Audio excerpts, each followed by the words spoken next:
Hey there, Calc 3 folks, back here with another video in our study of vector calculus, where to actually begin into the study of vector calculus, we have to introduce the idea known as a vector field. And that's what I'm going to do in this set of notes, along with introducing you to some of the properties of a field that we're going to make use of in some of the coming lectures here, right? So those properties being the divergence and the curl of the vector field. So I'm going to open up with introducing us to vector fields and then follow up with these ideas of these properties of a vector field. How do we start analyzing the behavior of a vector field, and what are some of the ways we can describe that behavior, right? That's going to come up here in divergence and curl, right? Now, to begin with, in terms of what is a vector field, right? A vector field is really just, well, I should go on to say a vector field in n-dimensional space. What it does is it assigns to every location in that space, to every coordinate in that space, it assigns a associated direction and magnitude. It gives at every single location in that space a vector description, right, that is dependent upon that location in space, right? Not only does it assign a vector to every location in that space, the location itself defines the vector assigned to it. And the way that that is done is using what we call a vector field function that is denoted with this vector notation. What you will typically see for a vector field function is you will see function notation being applied, right? Where when that function notation is applied, it will also be highlighted with vector notation. We see that with the use of the bar above the F here. And then to highlight the fact that it's a field, typically what you will see highlighting that function notation is the use of a capital letter, right? As opposed to the use of a lowercase letter.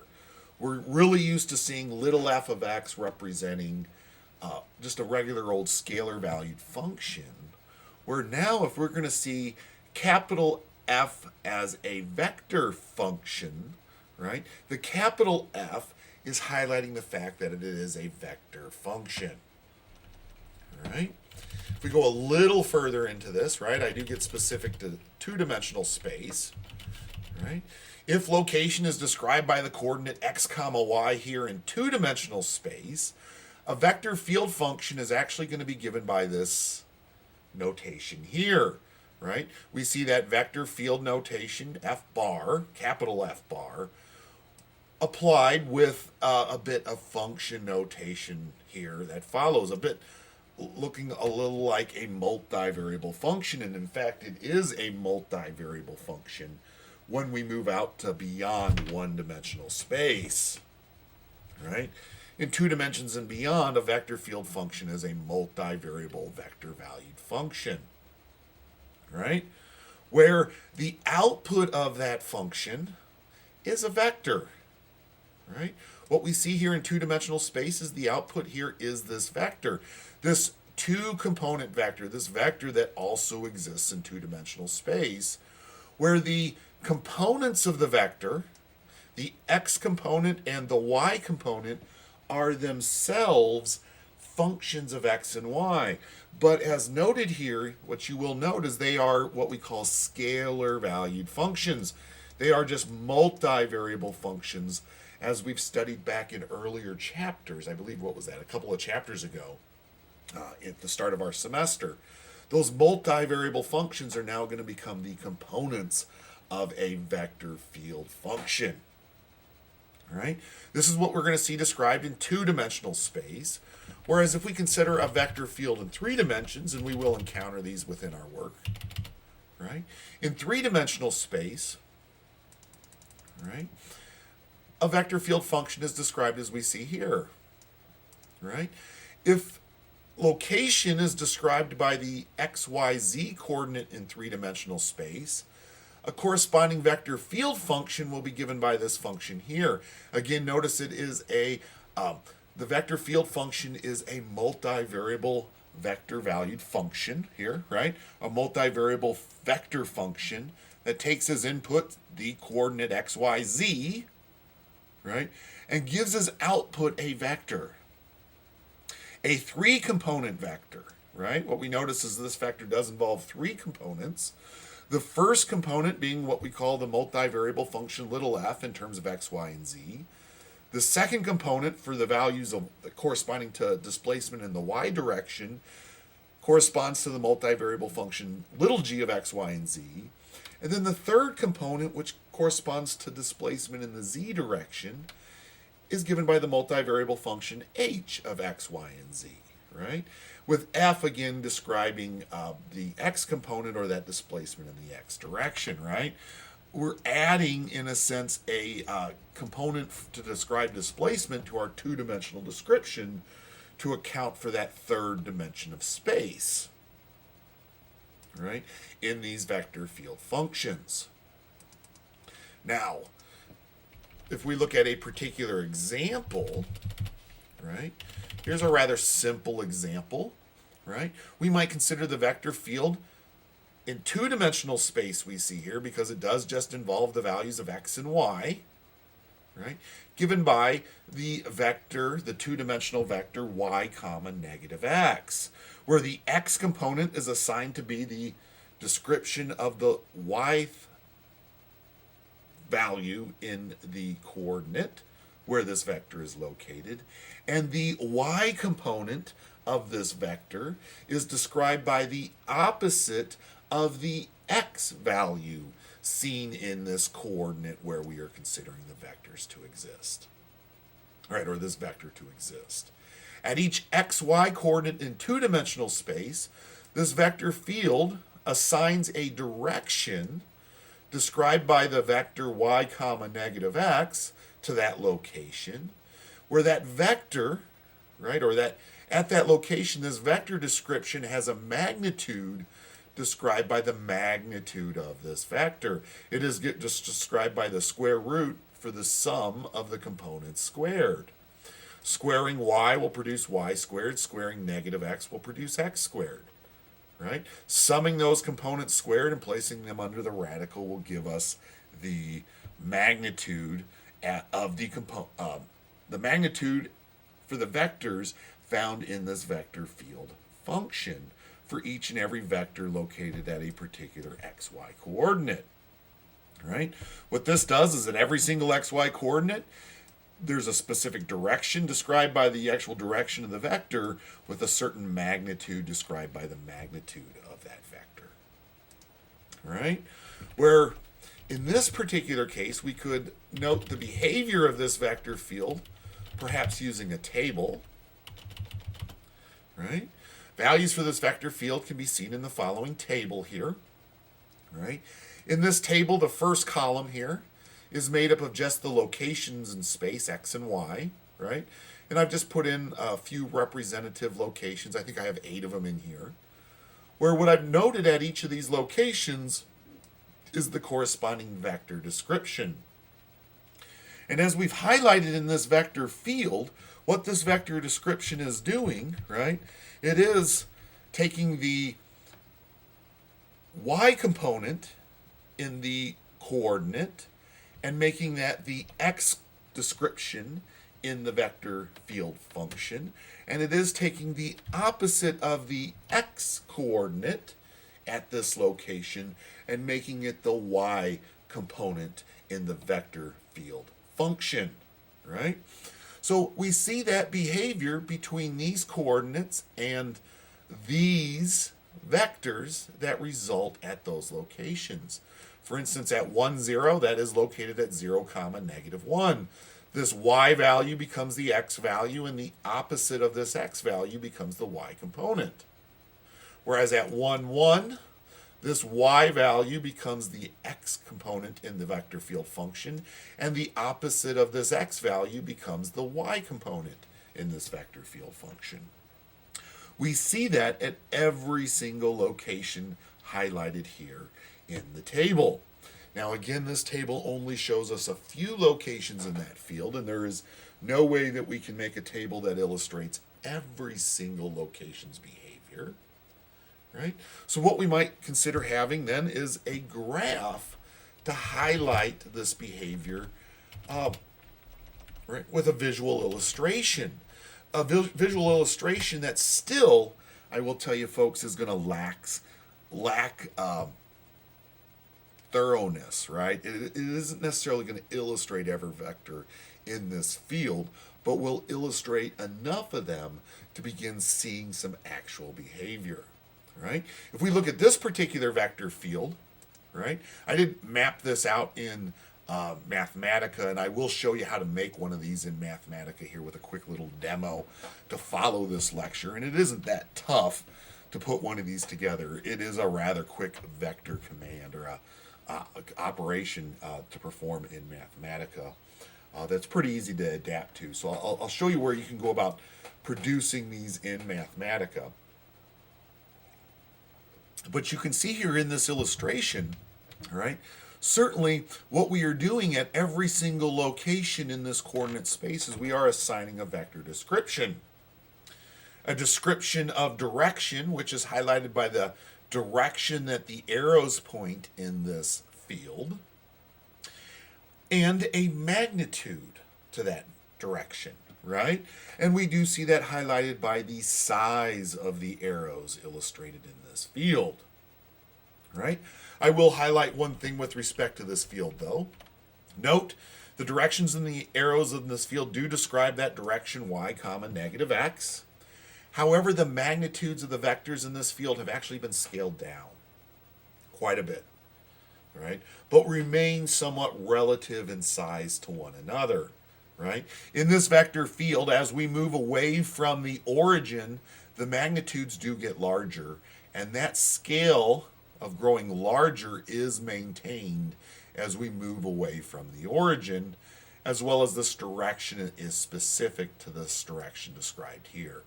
But I will tell you that this field does not actually draw the vectors to exact scale, right?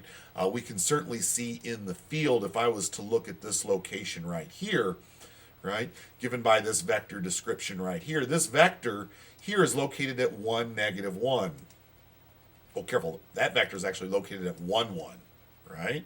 Well, where's 1, 1 in this illustration? That is right here in the field, right in the middle of this quadrant, right, based upon the dimensions of the space, right, where we do see that behavior of heading, what, to the right 1 unit and down 1 unit in behavior. And you'll notice if you look at the vector closest to that description, that is kind of what we have described here. It is moving to the right 1 unit and down 1 unit in its direction, right? But we would expect it to have actually a scale given by the square root of 1 squared plus negative 1 squared, or what would be the square root of 2. Now, the square root of 2 is more than 1 in value. It's about 1.14 or 24 in value, somewhere around in there. I think it's 1.4 in value.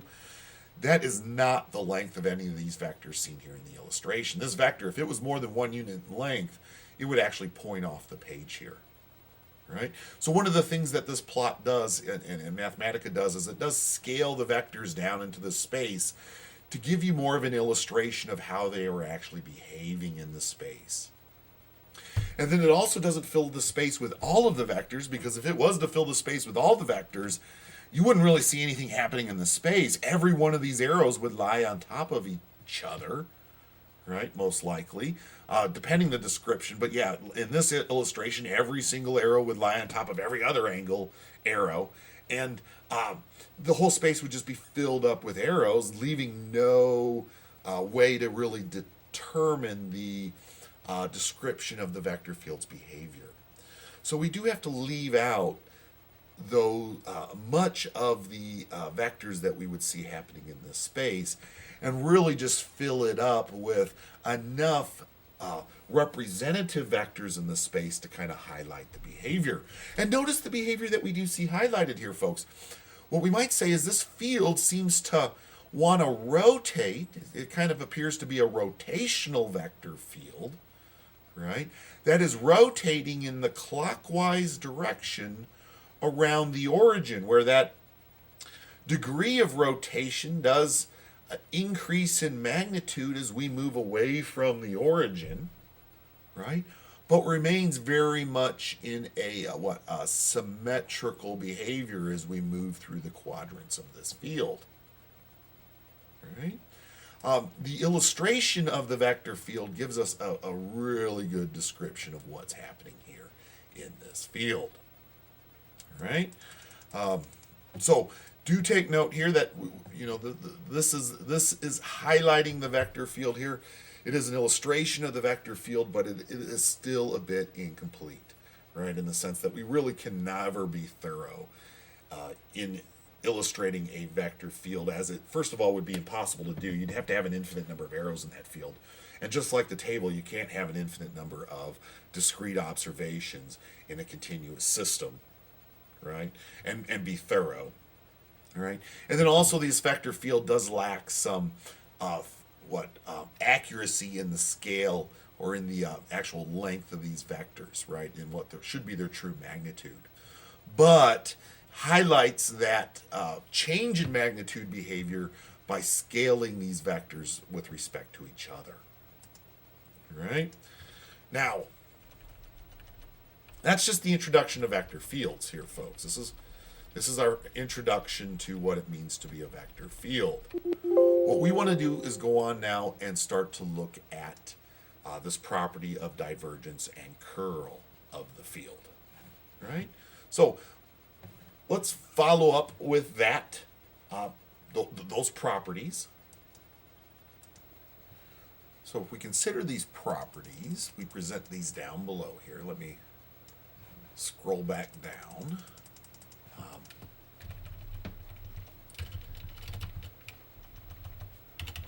I do open by noting there are two properties of vector fields we can calculate given the vector field function f bar, right? They are known as the divergence of the vector field and the curl of the vector field, right? Both calculations involve, though, right, when we think about, well, let me say it this way. Before we define these calculations, right, they both involve a vector operator that we're already familiar with. And I think I introduced this earlier in the semester when I introduced the gradient to you.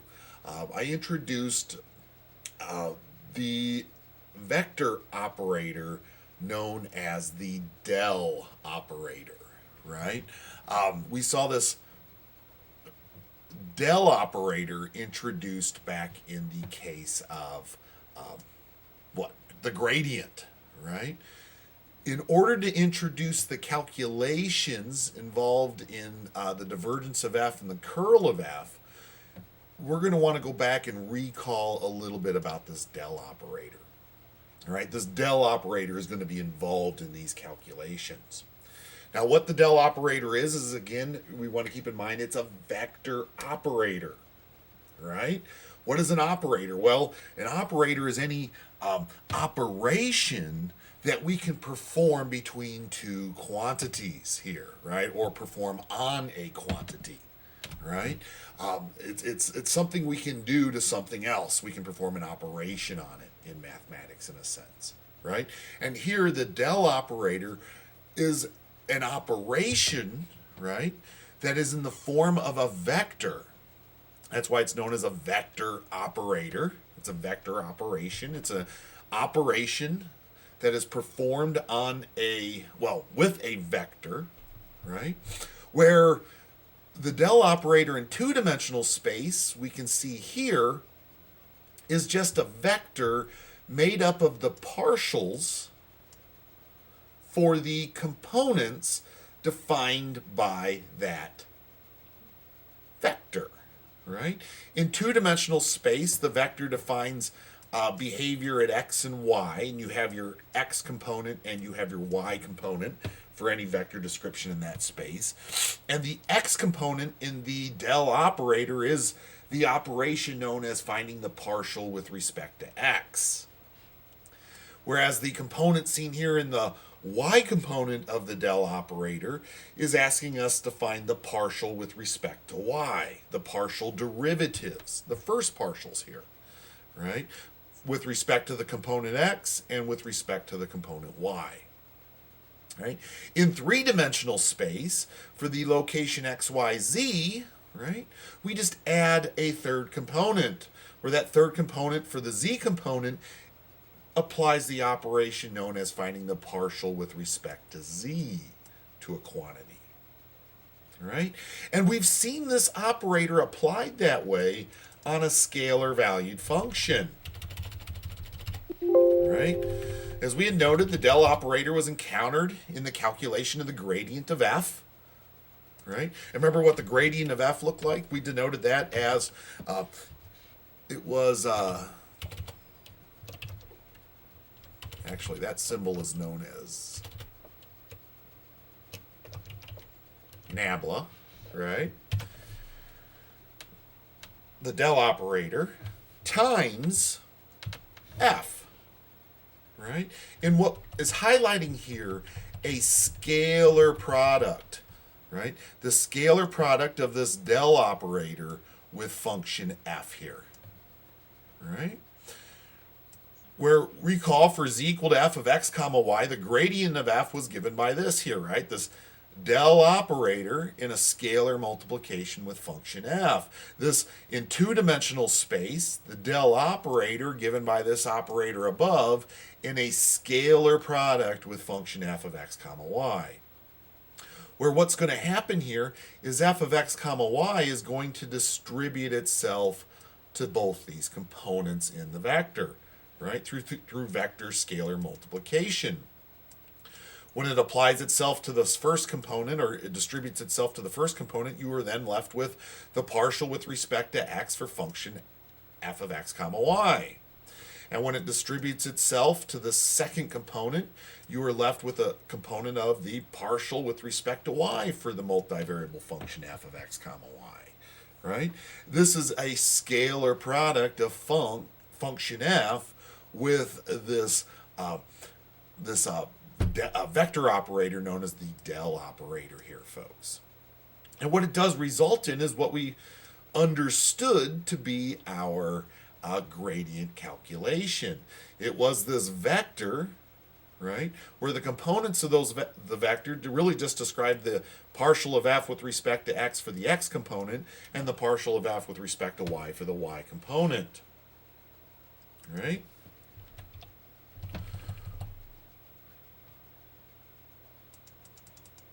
Where again we just take note that del operator in two-dimensional space is applied to the multivariable function in two-dimensional space, treating f as a scalar product. What? I should really say here,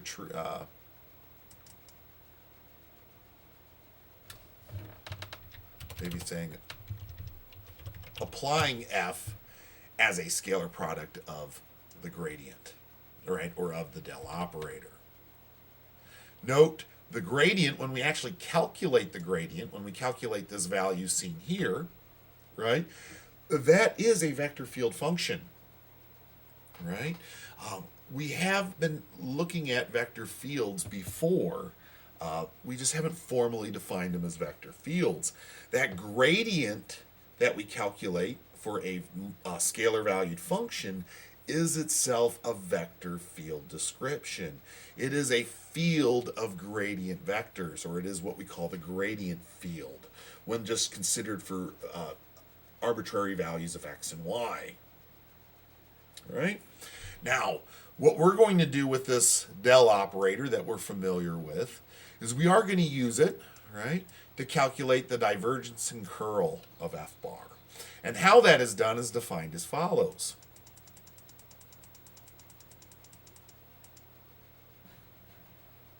Right? The first definition we're going to look at is that for divergence. Right? All right, folks, you might notice this definition of divergence is a little long here. I do define divergence and then get into its interpretation. What I maybe ought to do here, let's do this. Let's separate these out. Right? Or really, when we think about the definition of a divergence, this is the definition, right? What this gets into down below here, we might say is, let's call this interpretation.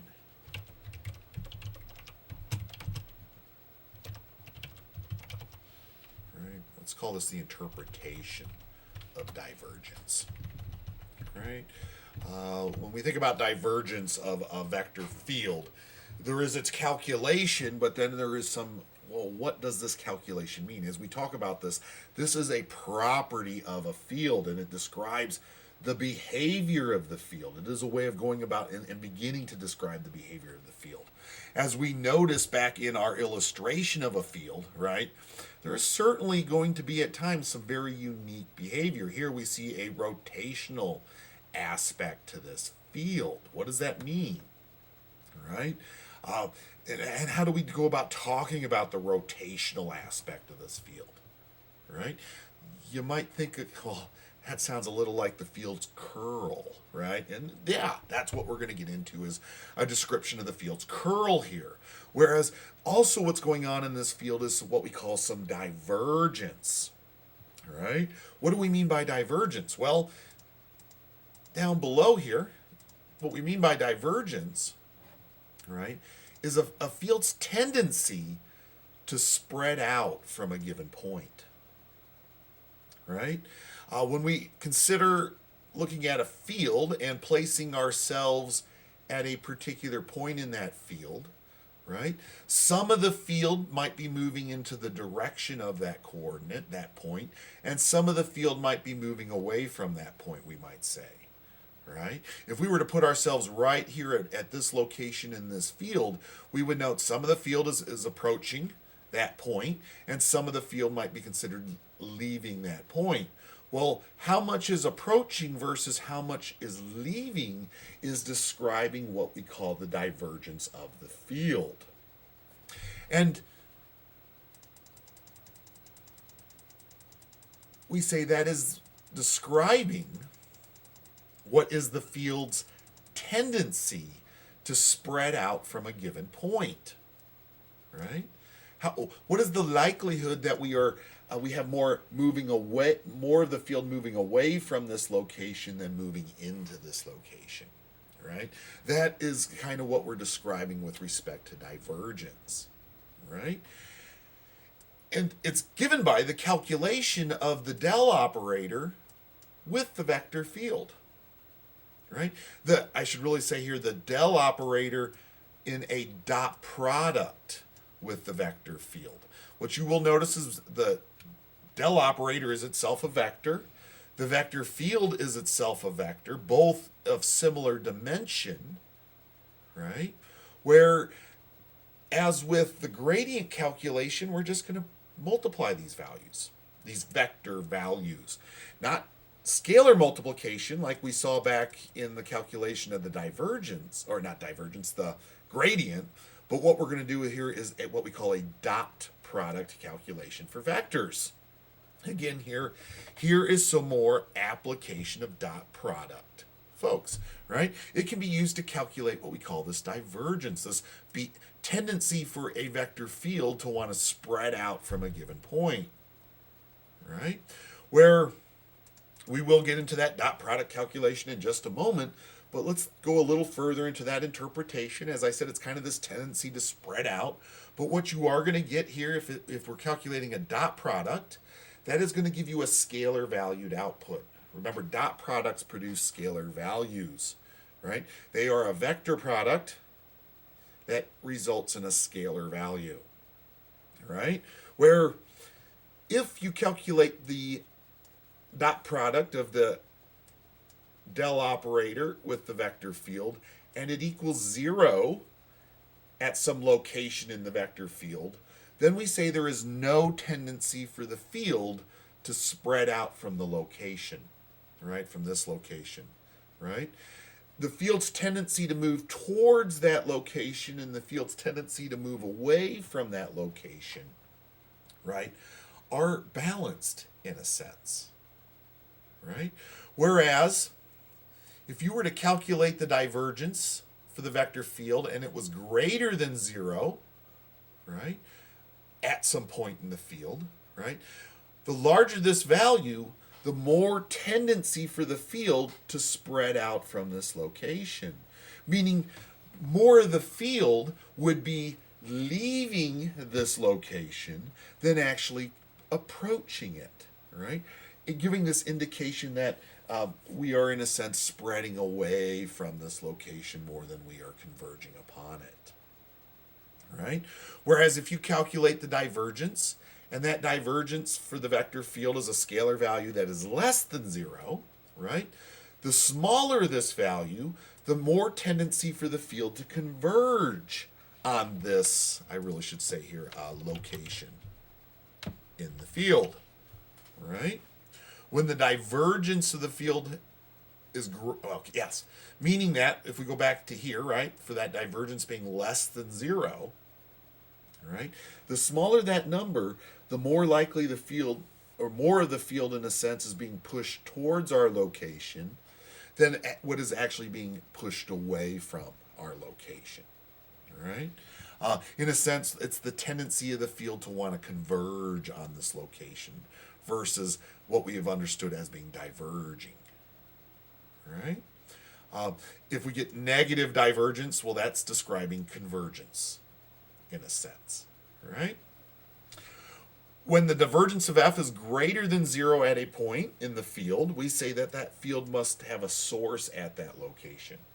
In a sense, if the divergence is spreading out from a location in the field, we might say that there is something adding to the field at that location, right? There is some sort of source to that field, right? That is adding to the field, causing that divergent behavior.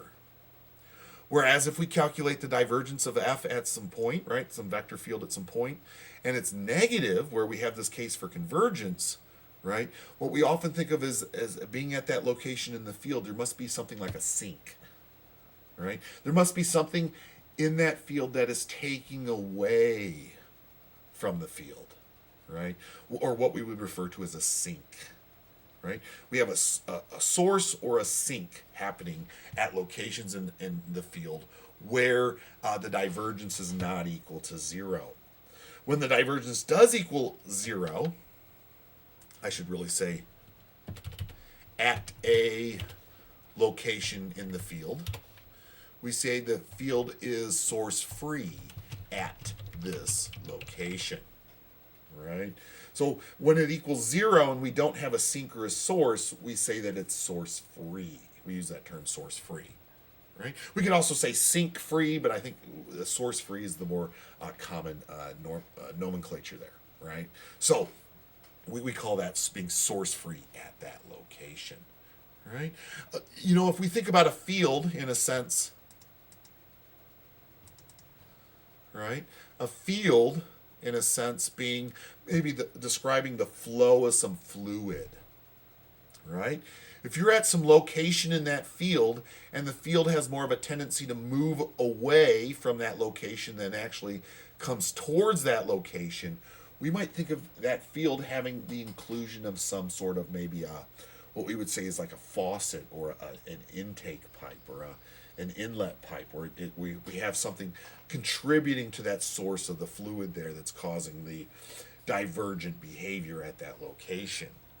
Whereas if we had maybe a fluid field and all the values in the field were approaching a particular number or particular location, I should say, then what we must be thinking about at that location is maybe there's some sort of drain or some sort of, if we're talking fluid, some sort of drain, or we call it a sink, right?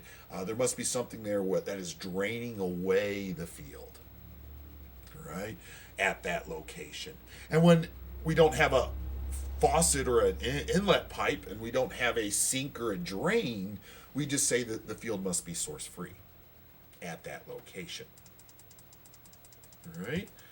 There's nothing contributing to the tendency to want to diverge or converge, right?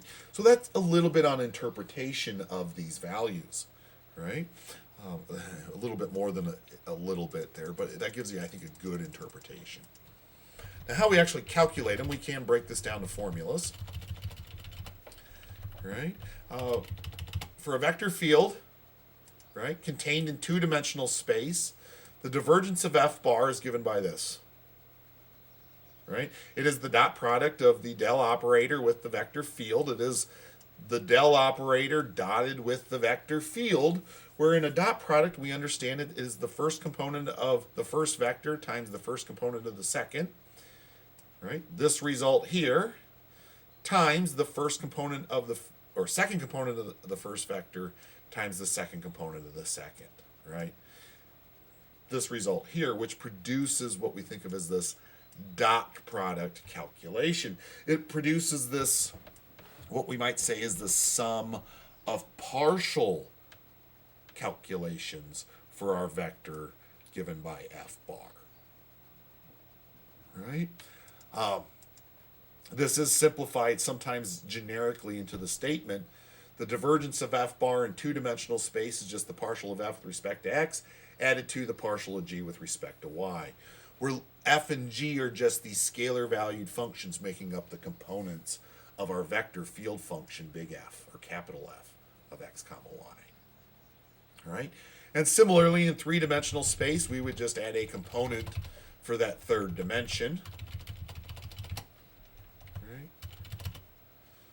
Here we have the setup for three-dimensional space where, again, the divergence of f bar is the del operator dotted with the vector field function, right, which we see here in the specific case of three-dimensional space, where we just add on this third component, where the behavior for the first two is similar to what we've seen above, right?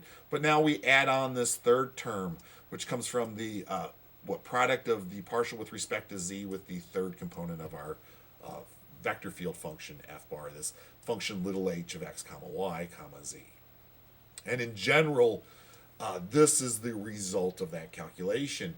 It is the partial of f with respect to x plus the partial of g with respect to y plus the partial of h with respect to z, where little f, little g, and little h in the sum of these partials come from the description of our vector field function in three-dimensional space. Right? If we look at a specific example, right, here's another example of a vector field. Right?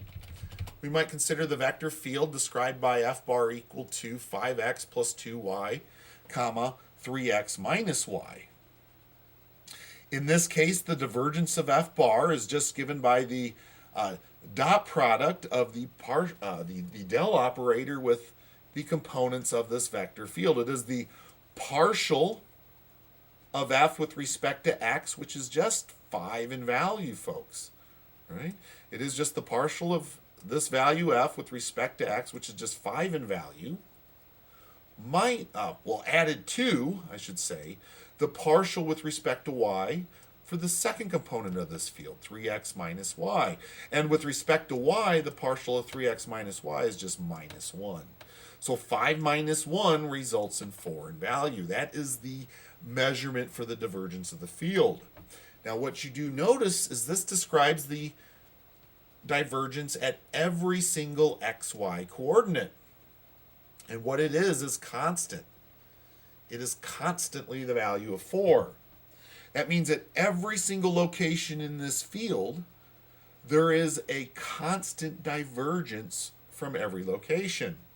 Right? A constant divergence with a measurement of 4 units.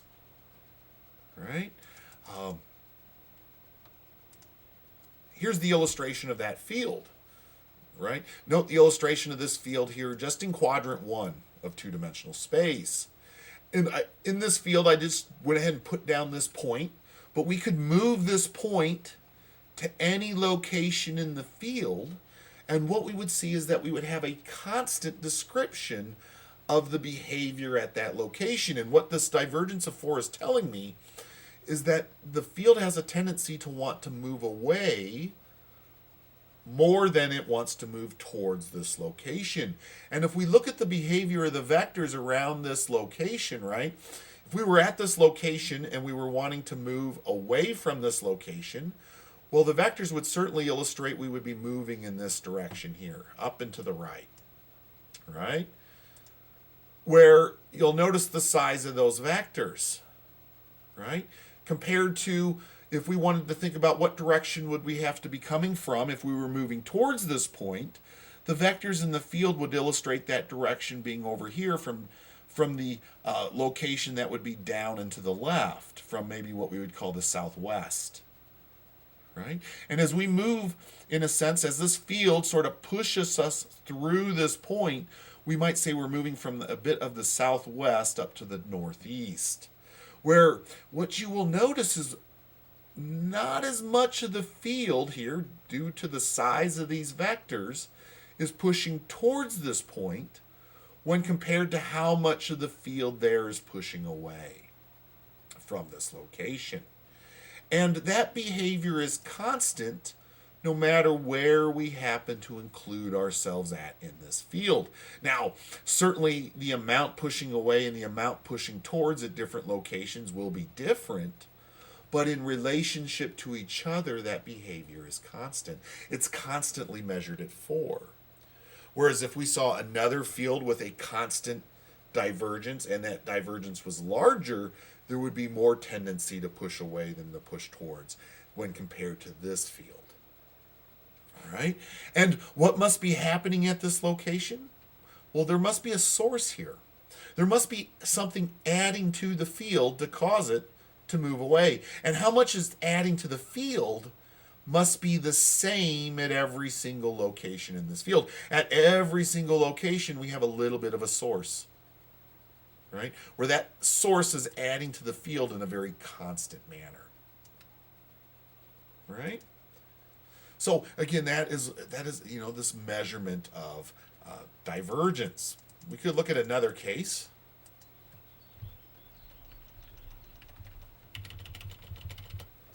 Right? This case has a little bit more interesting behavior in terms of the divergence.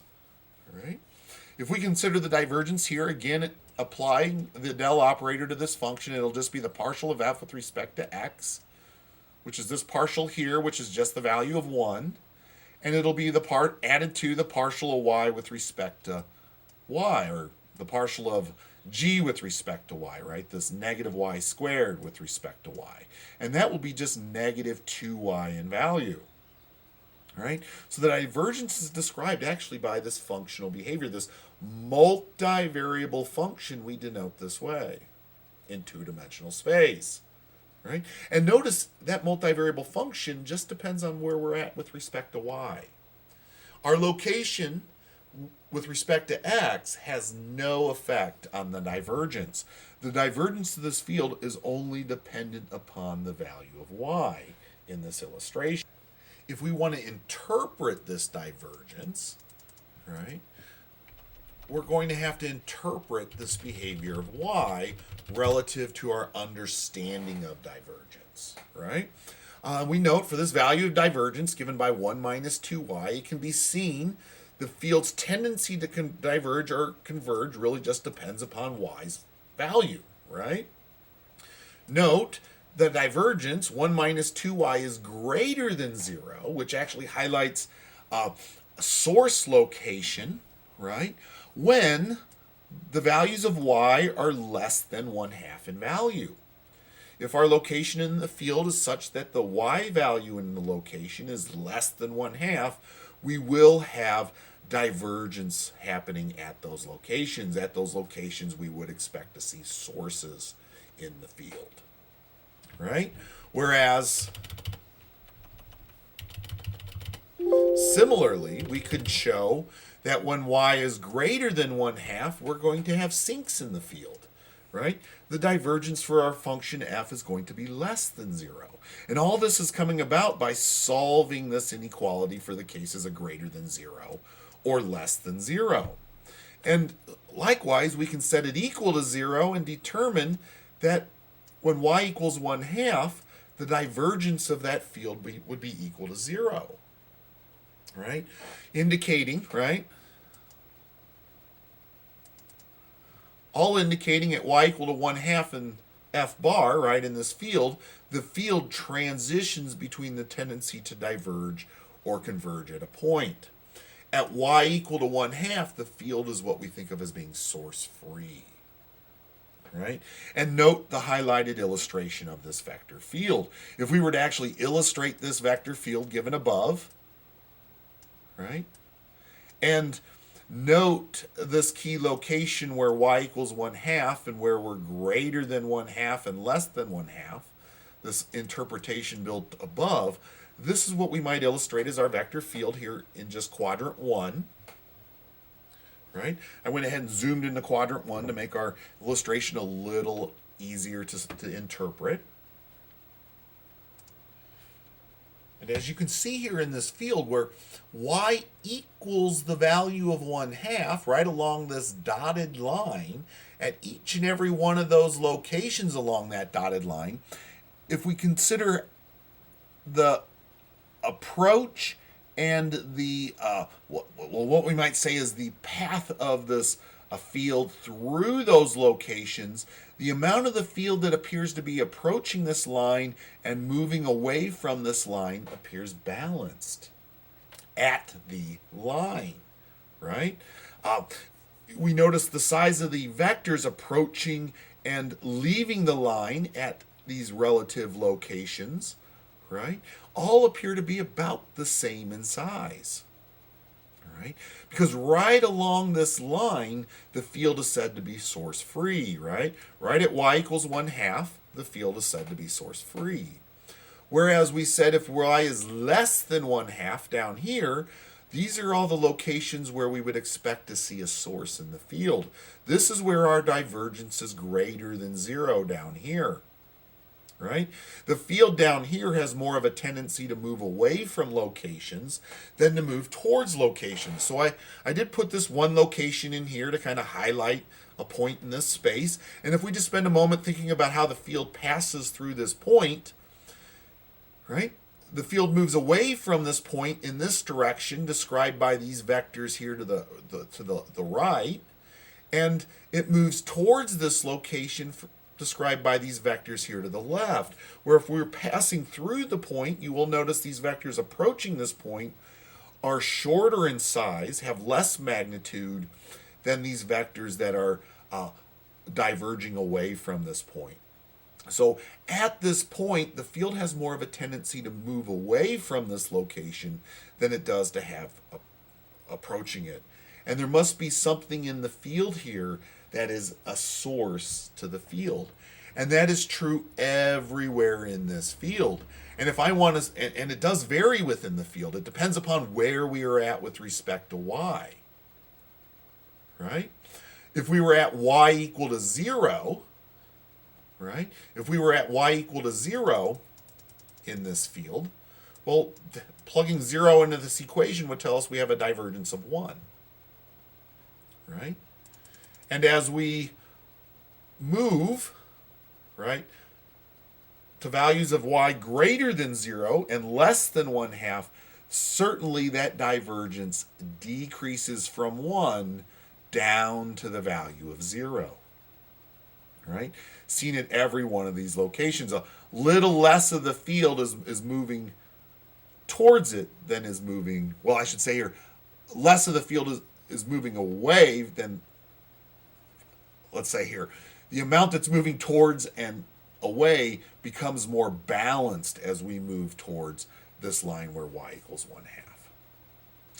Similarly, up here is where we saw negative divergence, which implied convergence.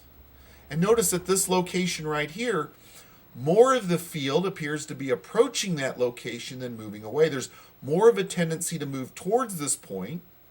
The vectors here in this path, in the approach, are longer than the vectors in the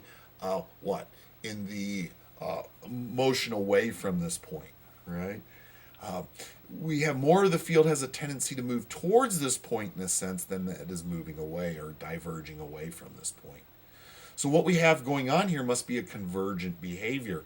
There must be some sort of sync happening here, right, at this point. And that sink does vary throughout the space and depends upon this value of y, right? We would have a sink at 1, right? Again, at 1, if y was 1, plugging 1 into this equation, you would have 1 minus 2, which is negative 1 in value. Right where y equals 1, the measurement of convergence, well, right, would also be equivalent to, well, would be equivalent to negative 1 in value. Right?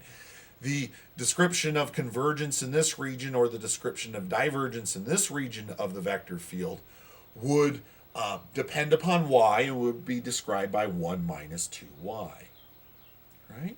Again, folks, this is properties of the field. And this is the beginnings of analyzing, right, just a vector field and describing this vector field's properties. If we were to maybe go back and just consider that calculation up here. What about for this vector field? Right? What's its divergence?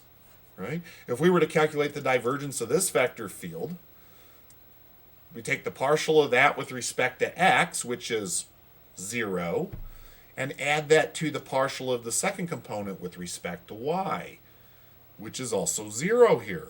So really the divergence is constantly 0 on this field. We might say this field is source free. There is no divergence happening anywhere on this field. It's what we say is source free. There is no convergence happening. At any location in this field, the amount of the field or the tendency of the field to approach that location or to diverge away from that location is balanced in this field. And notice we can place ourselves right here, and that does appear to be the case, right? The vectors moving towards the field appear to be the same in size as the vectors moving away at this relative location. And that's true at any location in the field. If we were to place ourselves down here, we would see a very similar behavior. Certainly, the change in the field is less, but the divergence is, null. In a sense, it doesn't exist, or it's 0 in measurement, we should really say. It's null in value, right? That's divergence, folks. That is the first property we consider when thinking about describing vector fields. All right. The second is what we call the curl of the field, right? And as you might imagine, the curl of the field is kind of describing how much a field rotates, right? Or has a tendency to want to rotate. Excuse me. Let me bring this up into view.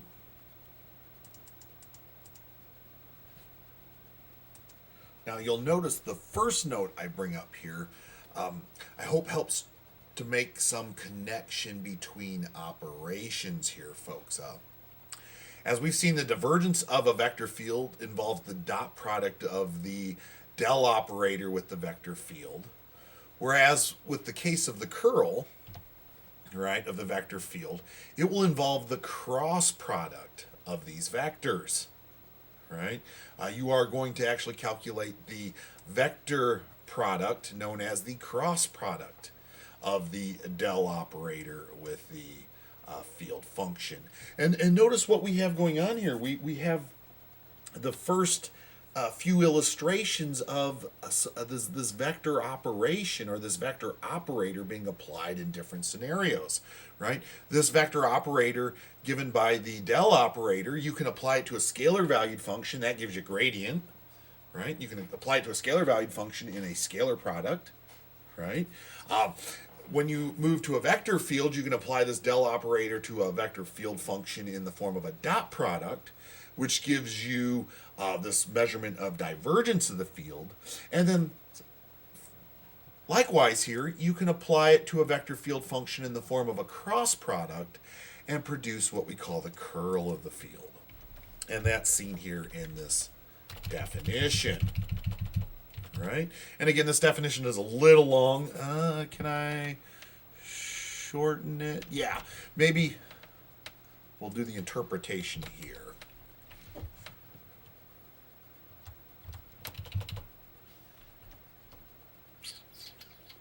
Yeah, let's do that here.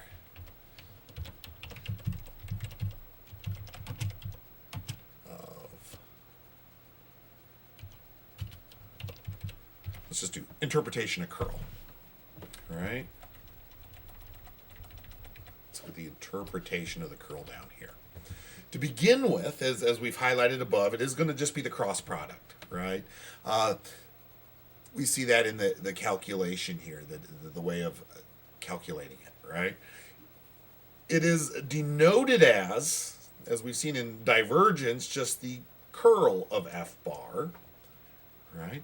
And as we've kind of highlighted already, a couple of times I brought this into maybe your attention here, and that is that it is a description, right, of the field's tendency to want to rotate around a given location, right? How much the field has a tendency to want to rotate around a given location. For example, if we go back and we look at this field up here, there's certainly some obvious rotational behavior in this field, right? At this particular location in the field, is there some tendency for the field to want to rotate around that location as we see it wanting to rotate around this location? And similarly, what about it here, here, or there, right? All of that is determined in the field by calculating the curl of this vector field. And we're just going to take the cross product of the del operator with this vector field function to describe that curl, right? Now, let's note our interpretation, though, right? That's where we get into the understanding of curl a little further beyond this just tendency to want to rotate around a given point. We're in this interpretation note, first of all, that when you calculate a cross product, that is a vector product that produces a vector description, folks. Keep that in mind, right? When we calculate this cross product calculation, when we calculate the curl, you're not getting a scalar value like you did back in Divergence. You are getting a vector value. That means you're getting a value that has both a direction associated with it and a magnitude associated with it, a length or a scaled value, right? So when we think about the curl being this cross product of the del operator with our field function here, I noted I don't have my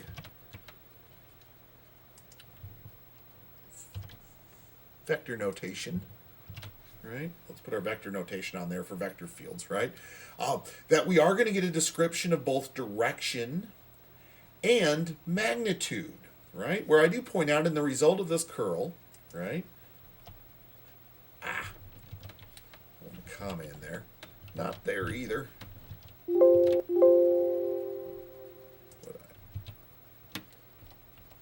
want it right there. The direction of the vector indicates what we might say is both the axis of revolution, right? Or let's stay with the term rotation, right? And direction of rotation, right? For this tendency to rotate around a given location, right? The direction you get when you calculate curl describes the axis of rotation and it describes the direction of rotation. Right?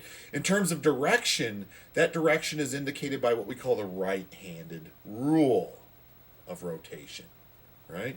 The direction of rotation is given by the right-handed rule for rotation, meaning that if we were to place our thumb, or really I should say, if we were to place our right hand into the system and point our thumb on our right hand in the direction of this curl vector, right? The direction that our fingers would rotate on, if we were to curl our right hand into a ball, would indicate the direction of the rotation for the the field at that point, right? It would indicate the direction that you would want to be rotating. That's using your right-handed rule, right? And your thumb would be pointing in what we would say the direction of the vector, right? And you would be wrapping your hand in a sense around that axis of rotation, right? Whereas the magnitude of that vector actually indicates the amount of rotation. Larger values have a greater tendency to rotate, right? If the rotation is equal to 0, if the magnitude is equal to 0 at some location in the field is said to be irrotational at that location. There might be locations in the field that have no tendency to rotate at that location, and those locations would be irrotational.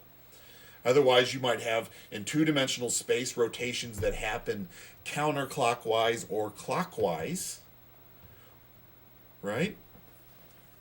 And in three-dimensional space, you can have rotations that can occur in any description of rotation in three-dimensional space. There's an infinite number of ways you could rotate around a given location. That's where the axis of rotation comes in, by the description of this direction vector in three-dimensional space, the description of the curl's direction. All right? If we actually get into the calculation of these, right, in two-dimensional space, we want to remember curl is still a three-dimensional interpretation or calculation, right?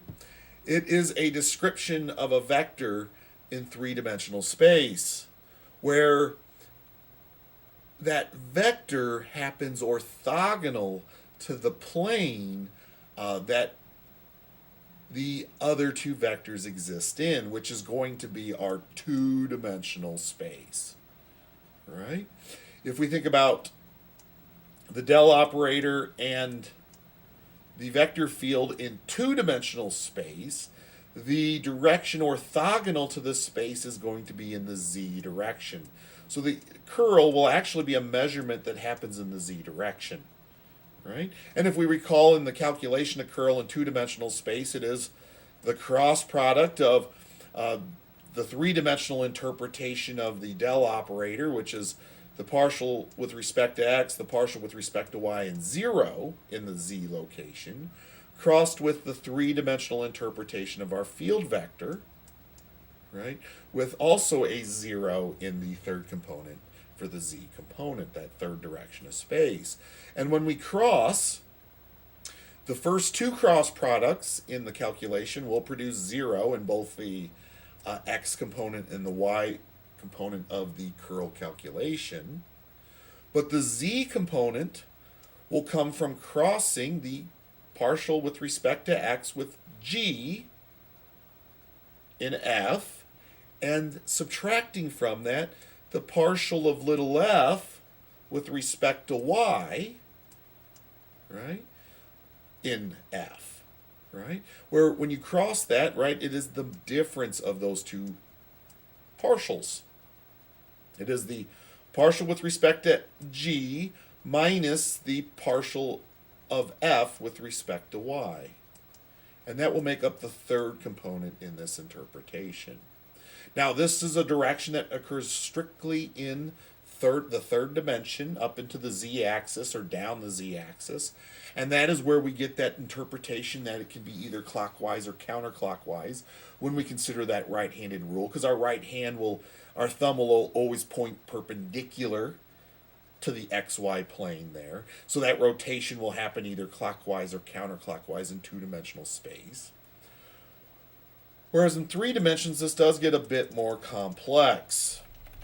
So cross your fingers for two dimensions, right, in these calculations. In three-dimensional space, right, curl is still the cross product of the del operator with the field function. But you want to recall, right, that cross product gets a little bit more complex when we replace those 0 components with the partial with respect to z and that multivariable function h with respect to x, y, and z. And we add that third component in direction into our field description, right? When we go through the cross product and we think about a formula for the components, right? The first component will be the partial of h with respect to y minus the partial of g with respect to z. The second component will be the opposite of the partial of h with respect to x now. Notice that does change in the cross product, minus the partial of f with respect to z, right? The opposite of that quantity. And the third component will now be the partial of g with respect to x. Notice that also does change from earlier, minus the partial of f with respect to y, which comes from, right, and you'll notice is similar to our cross product in 2 dimensions, right, but does also involve that, what, different partial than what we've seen earlier. Watch the variable you're taking your partial with respect to in these calculations. If you set up the cross product as illustrated and demonstrated when you learned cross product, that will help you avoid issue, right? But it is just the cross product of this del operator with our vector field, right? Our field function. Where if we consider a particular example, let's bring this example up into view.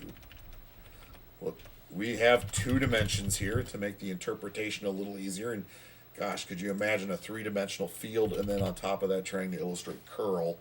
And it would be very tricky. So we are going to stay 2-dimensional here. Let me see, can I get this into view? There we go. In this example here, we have the field given here, right? Field f of x comma y is equal to the 2-dimensional vector field description given by an x component of y and a y component of negative x squared. And we see down below that certainly this is going to give us a rather interesting looking behavior for this field, where if I consider calculating, right, the curl of that field, right, it is nothing more than the del operator crossed with our vector field function. It is this operator for the del operator interpreted in the 3-dimensional context with 0 in the z or third component, and our field function expressed in 3-dimensional space with a 0 in the z component, where when you form this cross product, it does produce this 3-dimensional description that is perpendicular to the xy plane, right, is only in terms of change in the z direction, right, and has this description of a vector description that only has a length in the z direction, right? Where what we have here is what? The partial with respect to x for negative x squared, the y component, that is negative 2x, minus, right, the partial with respect to y for the x component, y, which is just the value of 1, right? So the description of in the z direction is given by negative 2x minus 1 and depends strictly on the value of x. Where we can note when x equals negative 1/2, the curl of f will equal 0, right? Indicating that this field is transitioning, right, between its rotational behavior along this line, right, with the magnitude of the curl equal to 0 on that line, right?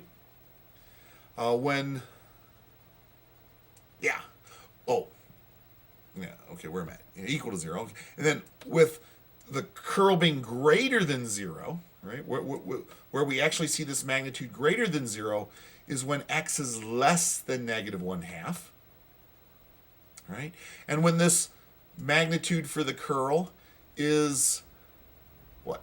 In the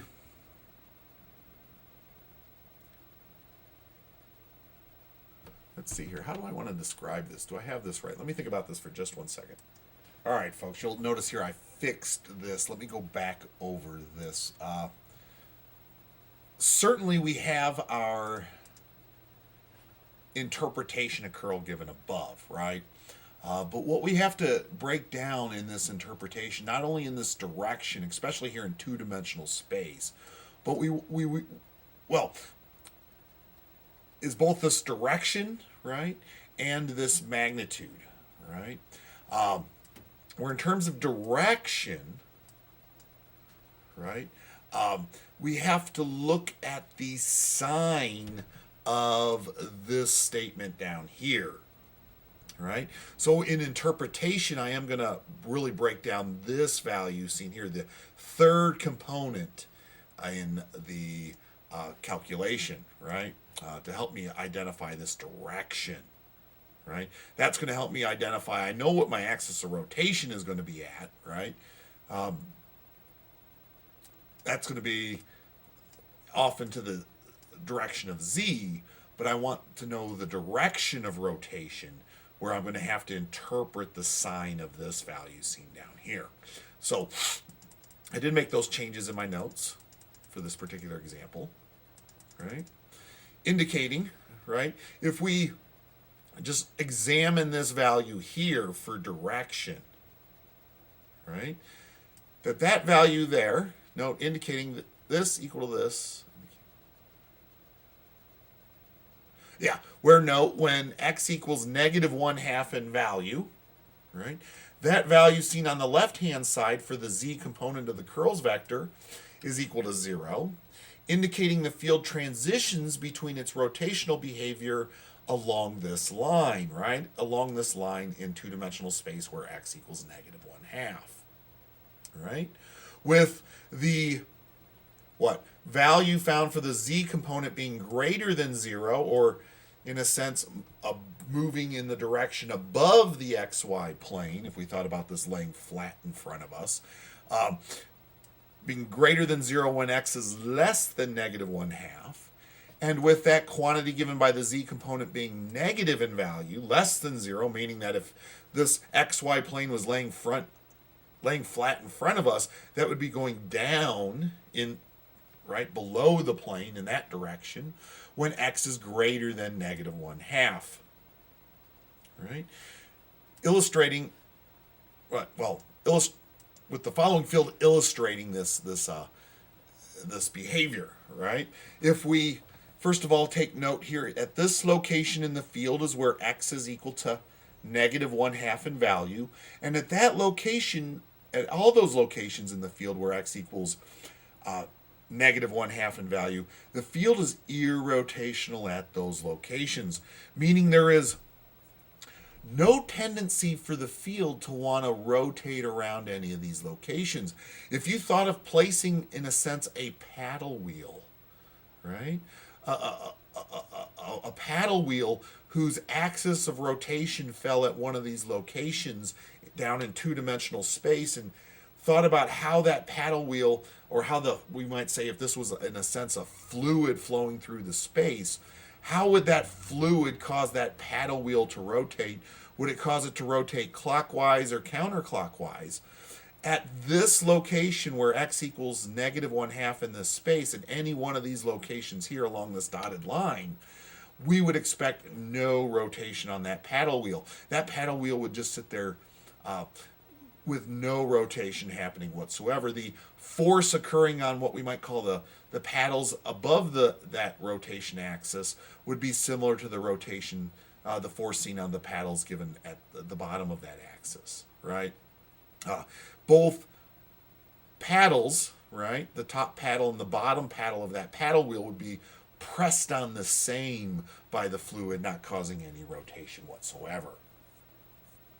Whereas, as we had noted above, we are a vector pointing up out of the screen towards us, right, at this location where x is less than -1/2. Where x is less than -1/2 is on the left side of this dotted line.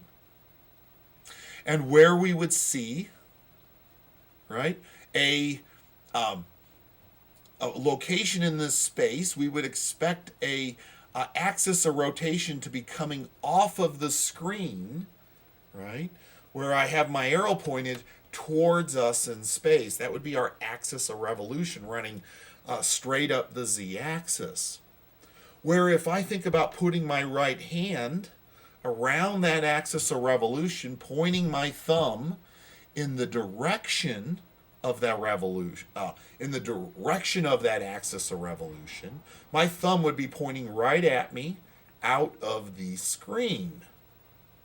Now, if I took my right hand and I curled my fingers will curl on my right hand in the counterclockwise direction, right? And that is describing how the field is rotating around this point, right?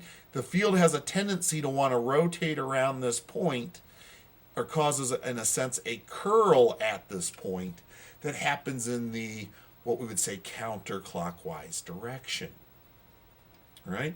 The magnitude of that result describing how much of a curl is expected to fall at this location, right? If we thought of placing a paddle wheel here, right, kind of running in this direction as I'm moving my cursor, right, kind of perpendicular to the flow of the fluid through this field in this location, right, you would notice the pressure of the fluid kind of over here on this side of the point, right, on what would be maybe the right half of that paddle wheel, is certainly less in its vector or in its magnitude described by those vectors than what we would see on the right side of the paddle wheel, right? Over here on the right side of the paddle wheel, you see certainly larger vectors or more pressure from the fluid. So if there was a paddle wheel here at this point, kind of running perpendicular to these pressures to begin with, over time, the pressure of the fluid on the left would cause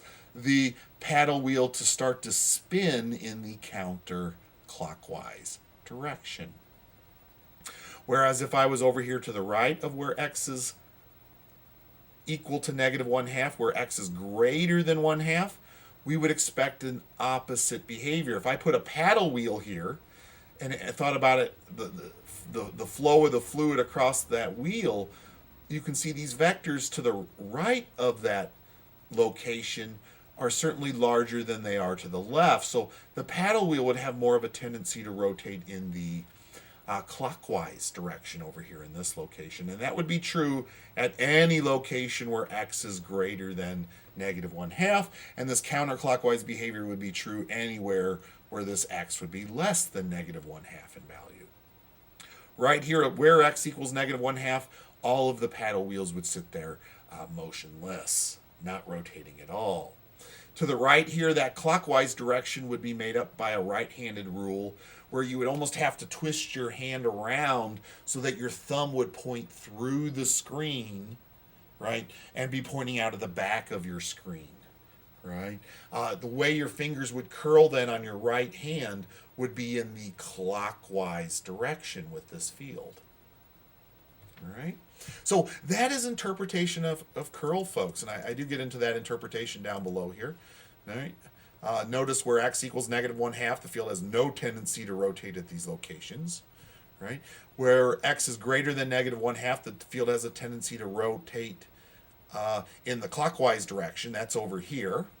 And when x is less than -1/2, the field has a tendency to rotate in the counterclockwise direction, right? With both descriptions of direction for rotation determining using the right-hand rule, where your curl vector is actually going to be pointing directly off the screen or directly into the screen perpendicular to this xy plane. Right? So folks, that does finish our, this video lecture, this section of our study into vector fields, where to begin with, all we really have done here is introduce ourselves to the vector field, right? How we can think about them in two-dimensional space and how we can think about them in 3 dimensions, right? How they're given by this, what we would say is a vector field function that takes on one look in 2 dimensions or has another appearance in 3 dimensions, where certainly this idea does extend into n-dimensional space, where you need to take note that this is assigning to every location in this space some sort of vector description. right? In two-dimensional space, you get these illustrations that might look like this, describing this flow of vectors, right? Where these flow of vectors have certain properties. They can have a divergence property, and this field can have a curl property to it, right? Where certainly we have ways of calculating that divergence and that curl as seen below, right? And interpret that divergence and curl as seen below. All right. So, folks, I hope you're out there doing well. I hope you're hanging in there. I'm kind of jumping around in this chapter 17 stuff that, if you're in my current book, we are looking at a little bit of vector fields, which I do believe starts off the chapter, that 17.1. And then we get into the idea of divergence and curls found about in the middle of the chapter. I think it's 17.5. I've just brought this concept down to introduce it with vector fields and add a little bit more to vector fields that goes beyond what the book introduces in terms of vector fields. I think divergence and curl is good to look at very early on as in terms of a property in these vector fields to help you start understanding the field and understanding these concepts. Right? So do note that we are kind of jumping around in this chapter 17 work. So hopefully you're watching these videos to the end to see all that. And if not, I'll try to be sharing all that with you on Blackboard. I am way behind there, I know, but my priority is on getting these lectures out to you so that you can feel at your most preparedness and give you that sense of normalcy that you would have in a classroom setting. What I do want to come back to, though, maybe is a quick little demo showing you how to begin graphing these vector fields, because certainly as you explore these, having an illustration in front of you and doing these interpretations of curl and whatnot is useful, right? Divergence and curl is useful. So I'll bring that out probably next with a quick little demo, right, folks? But that is for the next video. Hopefully that will be out shortly. But hope you're hanging in there. I'll see you all next time.